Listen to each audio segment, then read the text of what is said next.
Good afternoon and a very pleasant welcome to those of you who are joining us via Second Advent Radio, or if you are joining us via one of our streaming platforms, YouTube or SLC Adventist, or on SLC Church channel, whichever, or you are joining us on Facebook, we welcome you just the same. It is a delight to be with you this afternoon.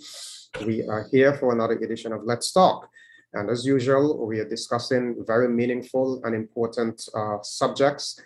We trust that today, as we talk about wellness and exercise, that you will find this program very beneficial. Of course, as always, we have a special guest, someone who has the expertise, the background, the experience to be able to share with us on the area that we're talking about.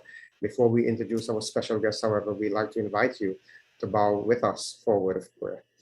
Father, we pray that you will be with us as we go into this discussion this afternoon. We thank you for the opportunity to share with our friends, both in Radio Lands and those who are with us on Facebook or on YouTube. We ask that you will guide in our discussion and grant that the information will prove meaningful. In Jesus' name, amen. Amen. Well, friends, as indicated before, we are discussing this afternoon the topic of wellness, exercise and wellness. This week in the South Leeward Conference, we are having, in fact, we started midweek, what we call 10 days of wellness. The health department has sponsored 10 days of wellness. And I have been during the course of the last few days, hearing people commenting. In fact, individuals have been saying to me, you know, this young lady said so and so and so, so I'm going to try to do that. Or somebody else comment, well, you know, I enjoyed the cooking class, and somebody else commented about the exercise program. We have with us this afternoon our special guest. Ordinarily, I would have said joining us out of the UK, but she has decided to fly to Antigua. And so I want to especially welcome our guest with us this afternoon from the UK, but who has flown to enjoy the sun and sea that Antigua offers at this time.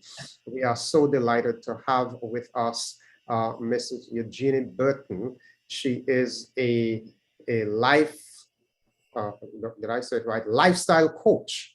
She has been in the wellness industry for over 35 years. When you look at her, you will not guess that. A passion for health and the practicing of the health message. She believes in practicing what you preach. She has her own business, specializing in helping people to embrace their health right now, to prevent disease, to prevent injuries and illness later on in life. She uses the biblical approach. That's why we have her here on Let's Talk. And she encourages women to take control of their holistic health by taking steps to improve their lifestyles. She has worked in the South England Conference and the British Union Conference of Seventh-day Adventists to provide health and fitness programs. She has written articles. She has lectured at retreats and has just given of her expertise in a very meaningful way. She has also spoken all over the United Kingdom, the Caribbean, and Canada. She offers wellness retreats. She'll tell us more about that. Fitness classes, workshops, and online courses. She's married to Colin Burton, and together they have one son. I want to introduce and to welcome, well, I just did introduce, I want to welcome to Let's Talk this afternoon, Mrs. Burton. It's a delight to have you with us, Eugenie Burton. Welcome to Let's Talk. Thank you. It's wonderful to be here. I actually left England at 0 degrees, so it's nice to jump about 30 degrees warmer. Wow. So yeah, it's wonderful to be here. Yeah, indeed. We are delighted that you have consented to be our special guest today on this Let's Talk program. We're here to talk about health and wellness, particularly with an emphasis on exercise. I know that you are a a life coach, a lifestyle coach. We want to talk about some of these principles in a little bit. But just before we go into all of that, just tell us a little bit about, I just told our viewers that you are into wellness, you do exercise classes, etc. Just tell us a little bit about what you do. Yeah, so mainly I work with women over 40, and just to help them to realize that it's not over yet, that you can never go too far in life where you can't improve your health and be well. And so I'll try to get them to prevent, it's prevention really, and also like insurance, to get them to feel and to be in the best shape, both body, mind, and spirit, as they can be as they move into the next, section of their lives, over 50, basically, and just to encourage them that it's not over, that you can continue to keep being healthy and still be healthy way into your 80s, 90s, and there's nothing that can stop you. So that's through coaching online now. I used to teach fitness classes, but then since lockdown, I haven't actually been back to teaching physical classes yet. But yeah, it's coaching. So I do have like a coaching program. Women come on, I take them through. It's a 12-week program and try to change their lives. I have to ask you this, but why only women? That seems a bit... Why not? But I tell you, the real reason is because I am one. I've been through that, menopause and all of that, and experienced it, but still being able to keep my health and to still be fit. And so I just want to, and also with women, they see me and know how old I am and all of that kind of stuff. And a lot of them say that I'm an inspiration. So it's like, you know what, let me help you to reap the benefits that I'm reaping as, just being healthy and enjoying what God really has or wanted what God intended us to be. All right, very well. Well, we do have a lot of men listening. So I suppose that while you do all those things for women, you will also be talking to the men this afternoon.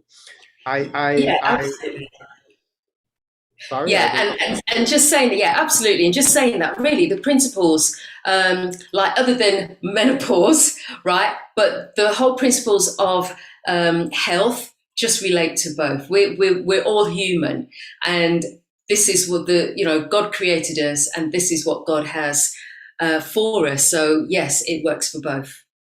Wonderful. Well, I did check you out on LinkedIn, and I noticed that you introduced the About Me section of your profile this way. I want to quote, they say life begins at 40. Well, maybe it does, but there were definitely 3 things that began in my 40s. My hips got bigger, my brain got foggier, and I started having my own personal summer in the middle of winter. That's an interesting quote. I had to share that. I suppose many women above 40 can identify with this. Now, it appears that as we age, generally, our bodies naturally deteriorate. So my question is, to what extent does our lifestyle contribute to the rate of functional decline of our bodies? Yeah, well, lifestyle is a huge factor in determining, how well we will age. There's different aspects of that, like what we eat, how active we are. It can be the way we think, our stress levels throughout our life, our social activity, and also just our environment as well can all have a detrimental or positive impact on aging, really. And let me just look into each of those things. So what we eat, if we have an unhealthy lifestyle, and I'm sure we know this in terms of eat badly, then that's going to have a direct impact on our well-being. sugar, for example, if we have sugar addictions, it's going to cause issues. So we're going to get diseases from and illnesses from the diet that we eat. So if we continue, and this is through even from childhood, if we continue to eat healthily, our bodies are like, what is this food that's coming into, well, food that's coming into our bodies? Our bodies do not recognize it. So it doesn't know what to do with it. So it stores it as fat. When we talk about activity, if we basically are sedentary and we just sit down, come in from work, maybe we sit down at the office all day, and then we come home and we sit down in front of the TV all evening, or just sitting down on our phones or laptops, then and we're not being active, then again, that has a detrimental impact. Initially, depending on what we're eating, we may put weight on, and that then causes a whole chain of lifestyle diseases. But also, if we are not strong, that's going to have a detrimental impact on our mind. And looking at the way we think, if we are negative, and we don't, we complain a lot and we say negative things about ourselves as well, then that has an impact, a chemical reaction in our bodies. God didn't design us to be so unhappy and miserable and negative. Stress levels as well. We know what happens when we're stressed, but also our environment. If we are, not happy in our environment, don't feel safe, etc., then all of these things impact our lifestyle. And, any faults within those things within our lifestyle is going to be detrimental to our health. As well, because we think, oh, it's genetics, so I have no choice. But recent studies have found that genetics, if we keep the same lifestyle as our parents, or if we actually can change our lifestyle and improve our lifestyle and keep a healthy lifestyle, then genetics don't have the big impact that maybe it used to have. So I was about to say, so as you do your coaching with women, do you generally encourage them to change their diets if they are on a healthy diet? And just from your experience, do you find that there are lots of people who come on your program and have bad eating habits? Yes, to the second one, because it's interesting, because there's this kind of sliding scale of what people think healthy is. So some people think, oh yeah, I had this all the time, I eat healthily. And then when you check actually their food diaries and what they're actually eating, we realize that it's not actually that healthy at all. So it's about, the thing is, people can eat what they want, right? They can eat I'm saying it now, you can eat what you want. However, you need to recognize what would happen when you do eat what you want. All right, there's always consequences of what we eat. And so you make that decision, you choose to eat healthily, and then you get the consequences of eating healthily, or you choose to eat badly or unhealthily, and then you will receive those consequences also. So as well as, yes, I give guidelines of what to eat and what not to eat, but ultimately it's down to the individual. They make that decision. Right, well, certainly. Well, our focus this afternoon, though, is on exercise and wellness. So I want to just go into that, not to dwell too much on the eating aspect of it, as important as that is. I believe most persons listening to us will agree that exercise and fitness are important components of wellness. But I don't want us to take anything for granted. So can you define the terms, the difference between fitness and wellness and exercise, and say a bit about the implications in terms of the relationship between them?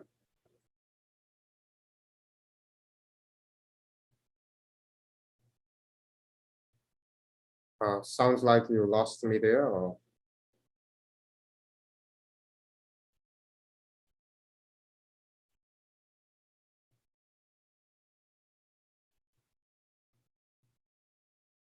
It rather sounds as though I'm not hearing you. Let's see.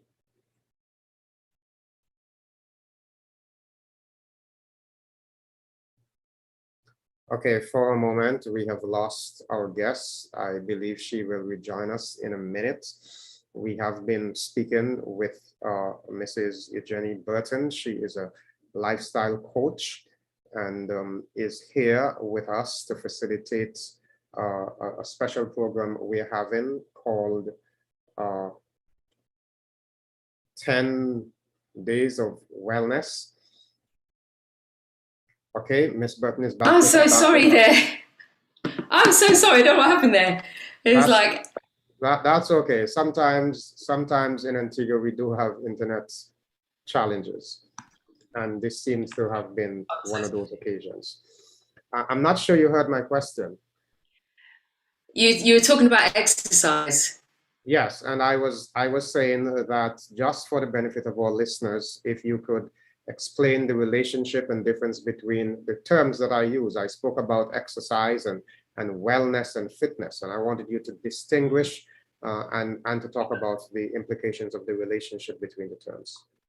Right. Okay. So exercise is like doing physical activity. It's planned. It's structured. It's usually repetitive action, and there's usually a goal or reason why you're doing it, whether it's to improve or to maintain. Okay. Then there's fitness, which is like the ability that you have to exercise or to do any kind of physical task, such as to show your level of strength, for example, or flexibility or stamina, endurance. And also, it's so you have a level of fitness. So you hear people saying, "Are you fit?" or "I am fit." And so it's the result of exercise. It's the result of the exercise that you do. So it's kind of like a state. So it's like, are you able? So it's quite a positive word because the opposite to that is being unfit. And then wellness is more of an overall balance of everything, all your health related elements in your life. And just like we have with New Start, and it's kind of a bit like how you feel. But ultimately, I suppose it's the absence of mental disease and physical disease. So it's the opposite of disease, illness, etc. And it's just an overall balance, overall well-being, overall wellness. So our aspiration then is to move towards wellness, not just the lack of physical ailments, but the overall wellness, so that not just the absence of pain, but also the emotional state of being where we are in prime functional mode. Okay, 100%. Wonderful. Well, you know, we are Seventh-day Adventists, and as Seventh-day Adventists, we are very familiar with the New Start principle. We emphasize healthful living, but evidently we don't seem to practice what we preach. I look around and I observe that many of us are simply too heavy for our weight. I don't mean to be offensive, but we do have a problem in the Caribbean where obesity is taking control, and we are now seeing some trends even in children who are becoming diabetic at a very young age. So that is a very worrying, a very troubling concern for many of our Caribbean governments. Perhaps we can say it's a world problem, but I want to speak within our context. What do you suppose is the contributing factor to the level of overweight persons in our societies? Yeah, it's interesting that you said it's a worldwide problem, because well, you didn't know if it was a worldwide problem, but it absolutely is. It's about a third of the populations in the world who, as a whole, who are overweight or obese. A third, nearly, a third. What was I saying? About 2/3. Yeah, 2/3. So some 60-something percent. And what I find, to be honest, as an Adventist, is two things. So first of all, we kind of fall back on Loma Linda being the blue zone, and we are like the second. I think we were the first. I think we're back to second now. Healthiest, long-living people in the world. And this is I find it quite amusing personally, because they're talking about blue zones. They're talking about Loma Linda. They're not talking about all Adventists all around the world. And some of us like to say, yes, I'm an Adventist and we're the longest living people. But it's not really talking about you. It's not talking about the people, the everyday, not everyday Adventists, but the Adventists outside of Loma Linda. And if you've ever been to Loma Linda, you know, I was fortunate to go there a couple of years ago, and you enter and you just see all these older people walking, looking healthy, just active, like they could go on for decades. And I must have to say that the fast food joints like the KFC and the McDonald's, whatever, is almost like just outside. But it's a completely different way of living than what most Adventists do. So that's the first thing. I think we kind of take that on and think that's it. We are the second longest living people in the world, without really realizing that doesn't really apply to us, because we kind of take a step back. I do think as well that it is a societal problem. Okay. You know, we have, if you look at the shops that are open, the places where you can eat for, you know, all 24 hours. I don't know if you have 24-hour places here, but certainly in England, is all the fast food joints, all the junk food that you can get at any time of day or night. And the healthy foods, you know, the places where you can eat healthy are not open. I think there's, you know, in terms of just basically going out to walk, some people may not feel safe or secure in actually walking at any time of day. But also finances may have an influence as well, because, you know, people feel that they may not be able to afford to be healthy. They can't afford to work out, which I'm a great advocate of saying you don't need a gym membership to work out. You don't need a gym membership to be healthy. And then also they may feel that, you know, they can't afford to buy healthy foods. And I have to say, coming to Antigua and going to the supermarket, I'm astounded at how expensive food is here. It's just crazy. I don't know how you guys eat. So I would say, you know, if you can't grow your own, and I know soil is not like it used to be, but, you know, invest in buying local produce from those vendors. But also we like to, and it's a real shame, we like to poke fun at healthy people. You know, we say things like, you know, what's that you eating? If you have a salad, it's rabbit food. And it's, but at the same time, we celebrate unhealthiness. You know, I've heard so many jokes about working out.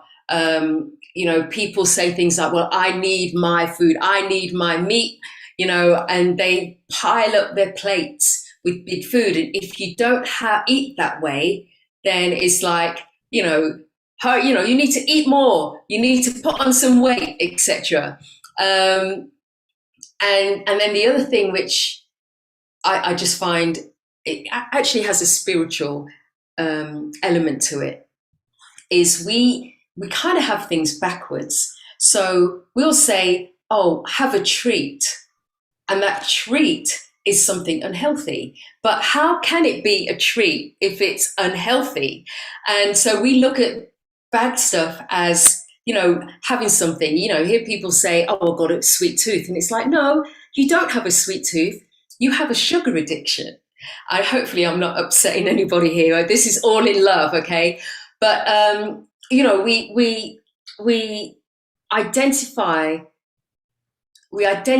unhealthy things, unhealthy food as kind of good, but these foods could actually make us ill and ultimately kill us. And, you know, even kids' food, I think I said this at the cooking event, Joy Vita, a couple of nights ago.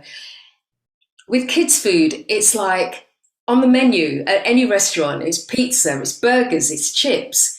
And it's like, why are we feeding our kids this when really we are feeding them like unhealthy food that is not doing any good for them at all?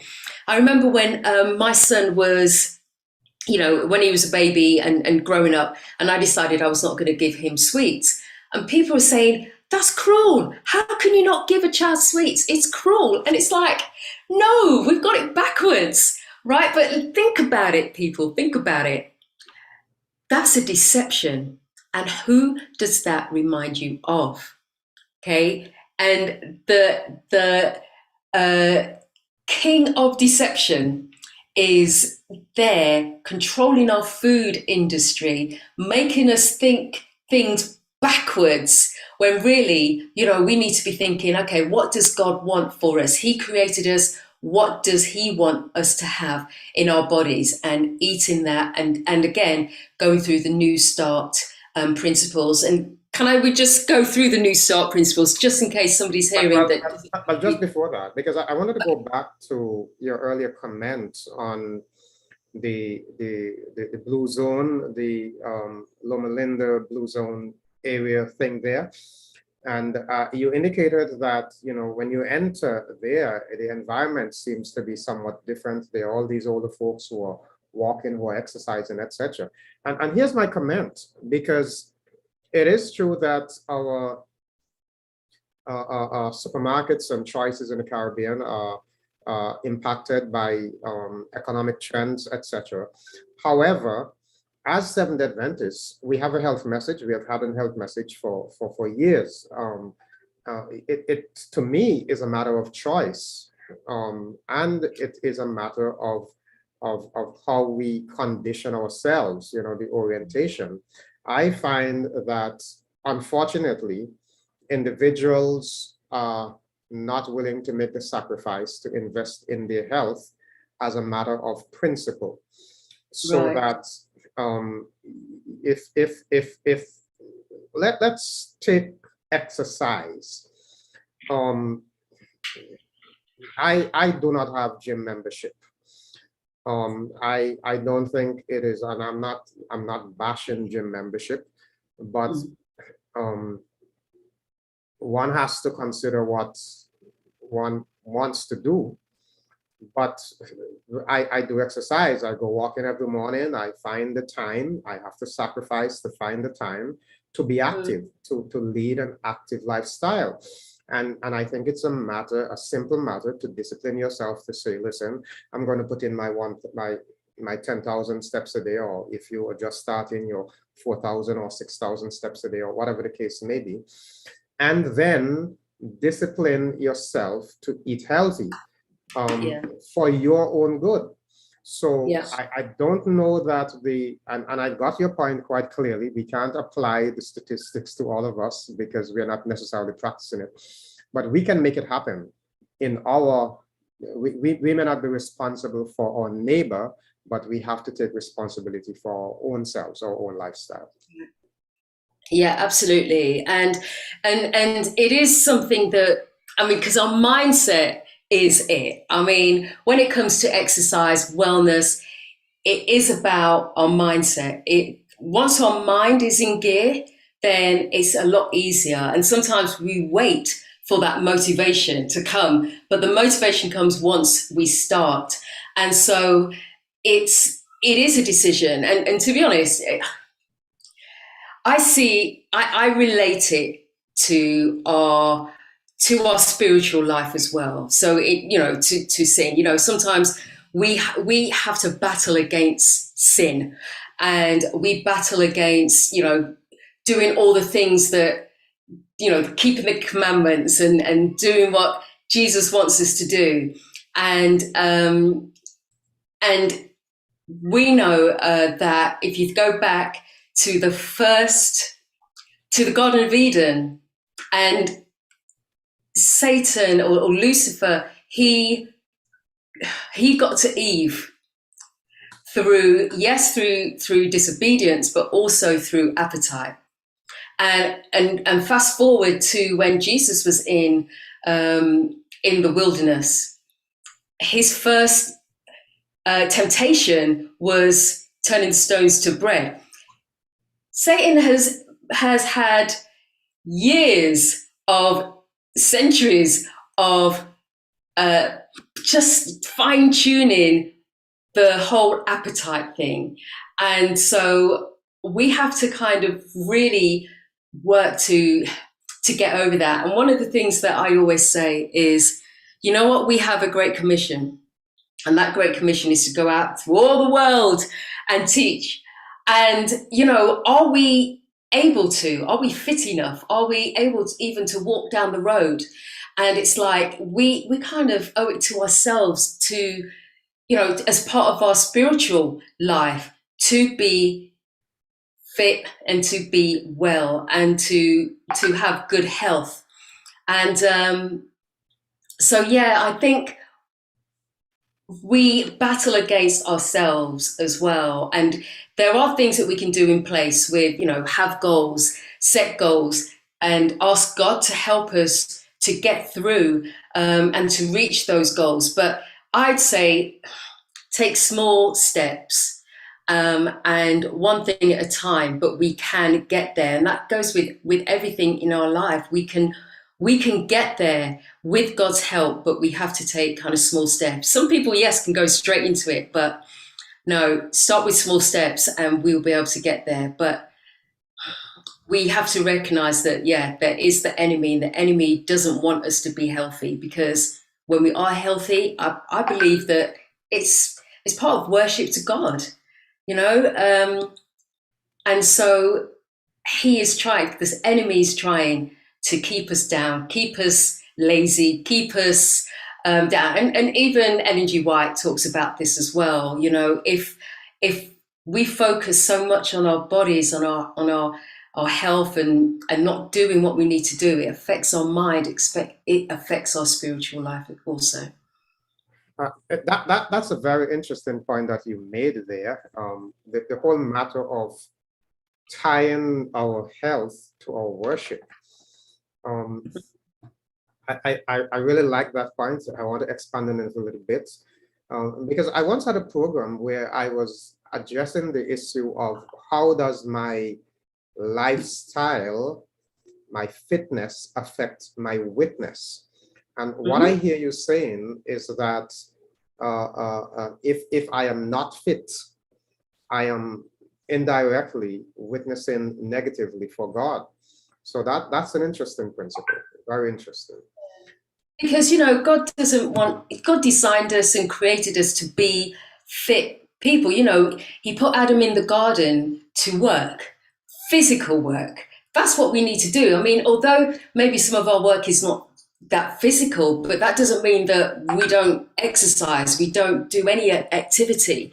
And, you know, we have to, and actually, you know, it's easy to look at people who are unfit, people who don't exercise, who don't eat healthily, who are not necessarily well, and see the diseases and the conditions and the illnesses that happen because of that. And then those who are, and I'm talking about, even if you are suffering from something that is a lifestyle disease, then you change your lifestyle to a healthy one, and it can actually, in most cases, eliminate those lifestyle diseases.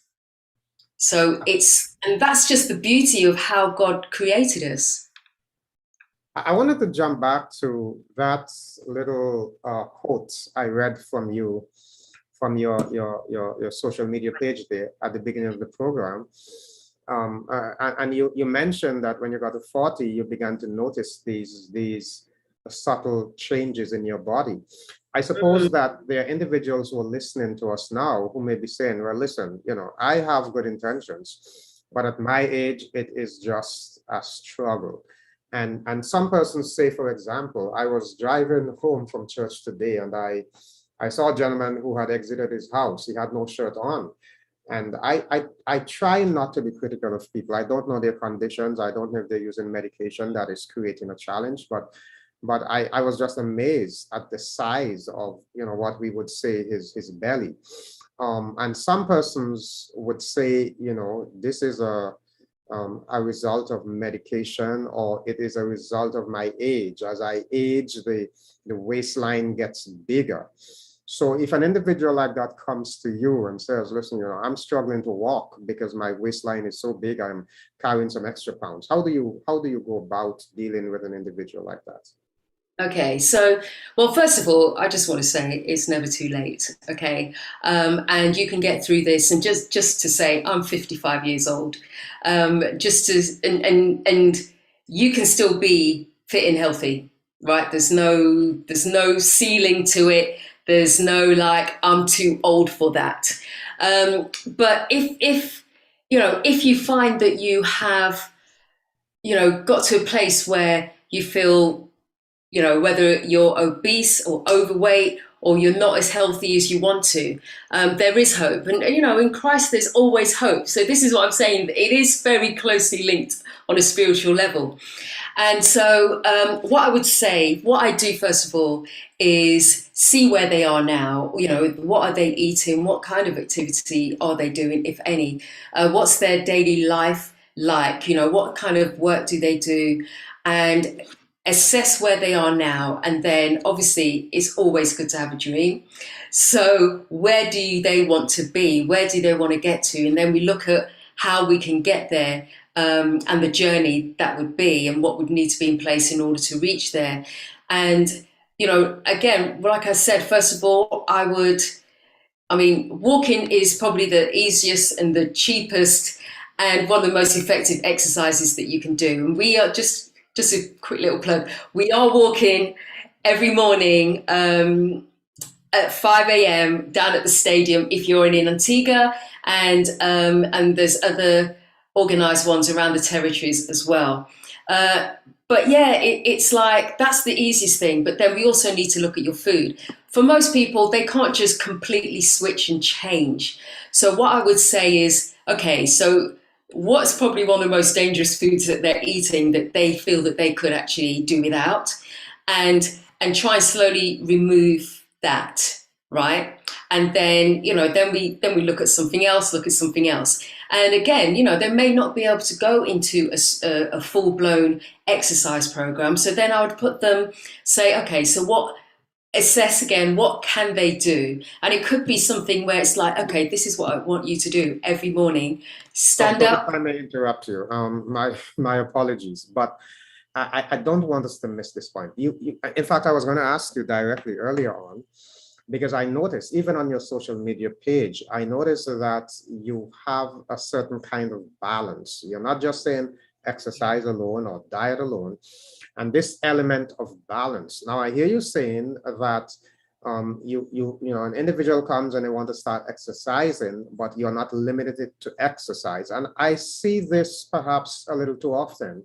An individual wants to lose weight and they say, I'm going to go on an exercise program, but they're exercising, but they're not changing their diets. And so it creates a challenge for them. So what I think I hear you saying, and correct me if I'm wrong, that you have to take a holistic approach.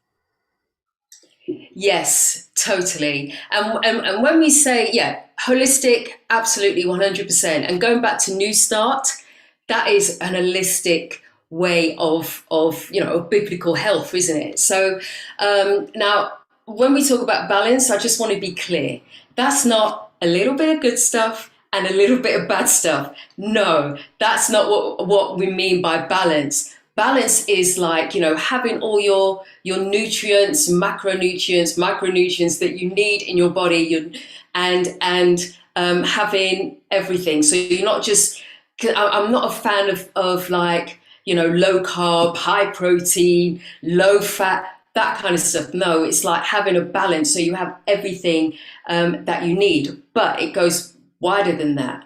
And that is, like you say, that is holistic. So what are you bringing into your body through your senses? What are you watching? What are you listening to? What are you reading? What are you like? What's your mindset like? Are you quite negative? Do you only see the glass half a half empty or half full? Half full? Are you thinking, oh, I don't know, gossip is another one. Do you lie to yourself? I can't do that.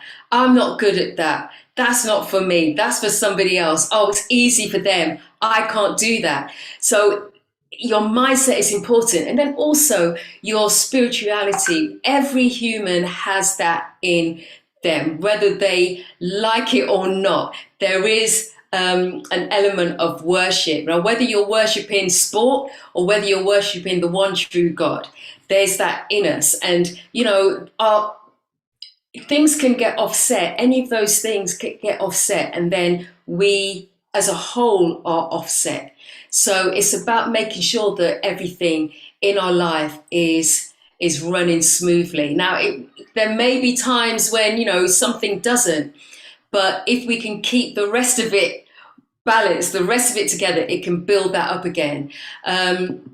So yeah, I mean, and again, it's how God created us He knitted our bodies together in a way that we all work. I'm sure there's a text, isn't there, about the right hand knowing what the left hand is doing, and that, so it all works and is supposed to work together, as well as our environment, because that makes a huge impact on us, and also our friends, our social connections, which we do have. But sometimes some of us may need to let go of some toxic people that's in our lives, and God doesn't want us to be miserable every day, even if it's your work and you're moaning every day. Maybe that's a time for you to think, you know what, I need to move or do something else. And I'm sure God will show you what exactly to do. So, so it's so important to do everything. You can't just say, right, I'm just going to be a vegetarian, for example. It takes more than that. You do need to look at your activity, your relationships, both with your family, your friends, and with God, and also with just look at your mindset and the way you think. Because there is a text in the Bible, I think it's Romans, about the renewing, Romans 12:2, you renewing of our minds. God wants to change the way we think. Okay, now I want to be practical, because one or two folks may be listening, may be thinking, oh, that's very idealistic. We want to have everything in balance. We want to have good friends. We want to have a good concept of ourselves. We want to eat right. We want to exercise. But here's an individual who is struggling. Here's an individual perhaps who is in a bad relationship, maybe having struggles with their spouse or their fiance, and they're deflated because of the abusive environment that they're in, and maybe they took to eating chocolate or sugary foods, and so they have, in the meantime, gained some extra pounds, and now they're realizing it is also impacting their health, and they want a change. Now they're suffering from some inferiority complexes, low self-esteem, they're gaining weight. They now hear you say that exercising can make a difference, but there is nobody to motivate them. There is nobody to give them that encouragement. So what do they do in a situation like that?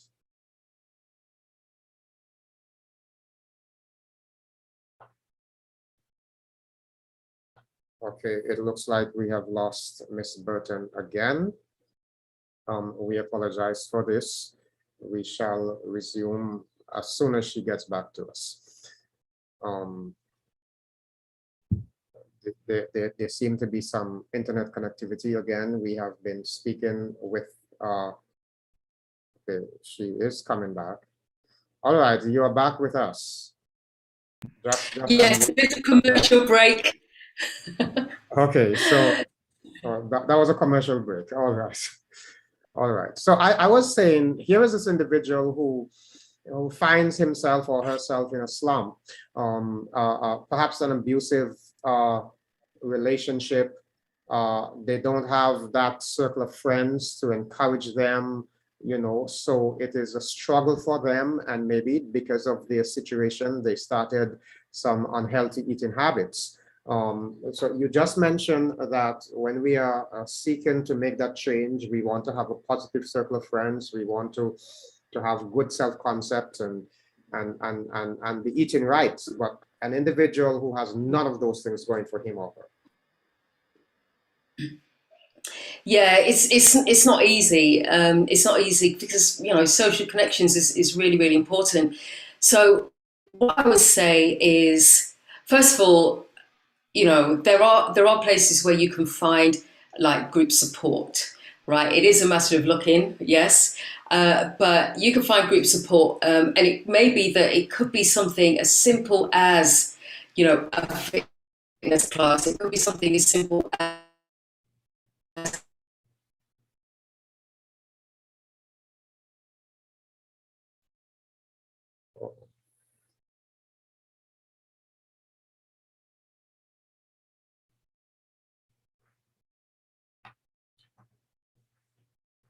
All right, we are experiencing some technical difficulties with our connections this afternoon, and we sincerely apologize for this.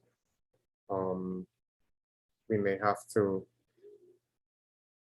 end our program a bit early today. I'll wait to see whether we can be reconnected with Miss Burton again and try to see how best we can go through.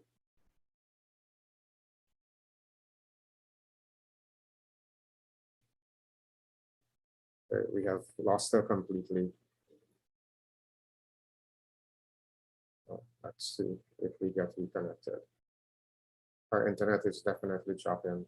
We're going to try one more time and see whether we can make something out of this. In the meantime, let me tell you about what's coming up next week.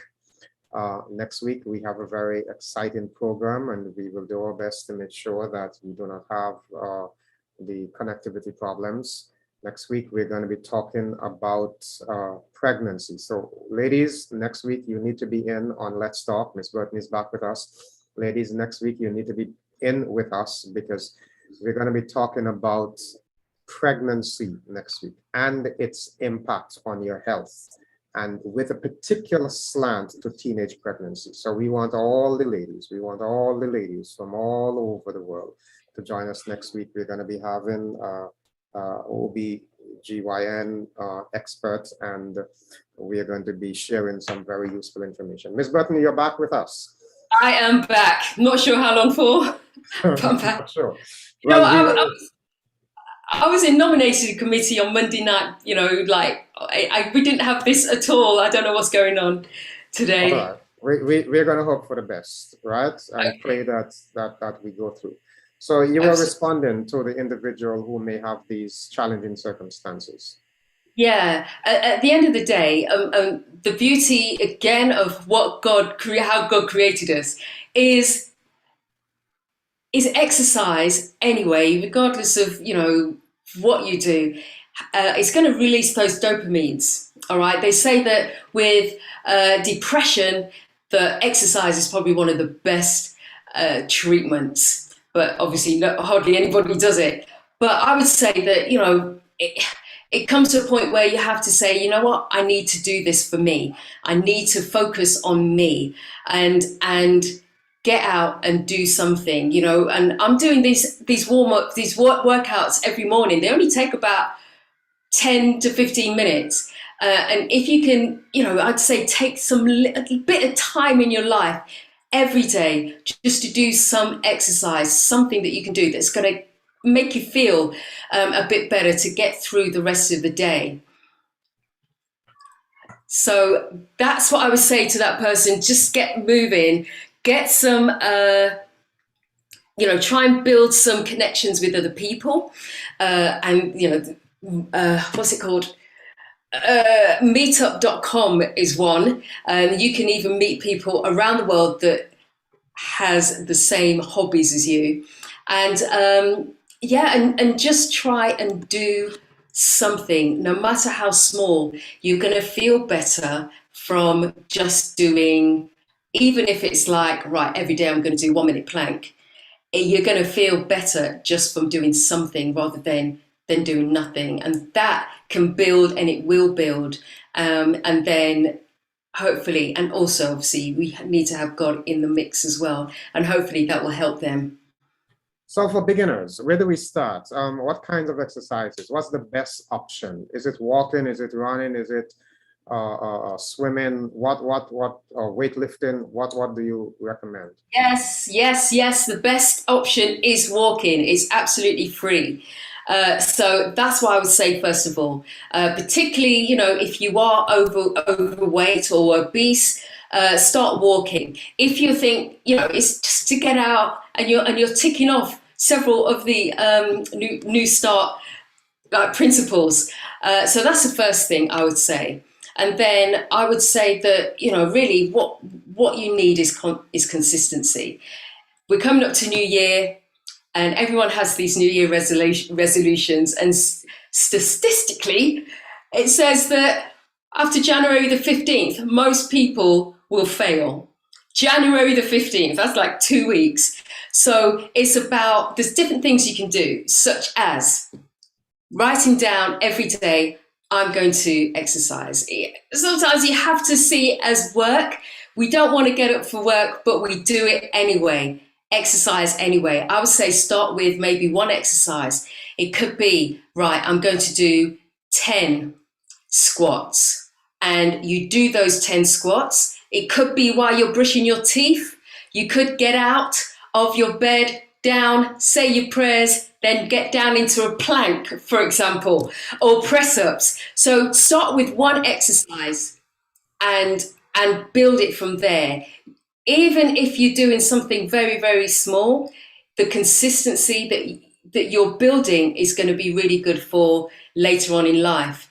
And then I think people know what to eat and what they shouldn't eat. So I would say, just try and, take out something.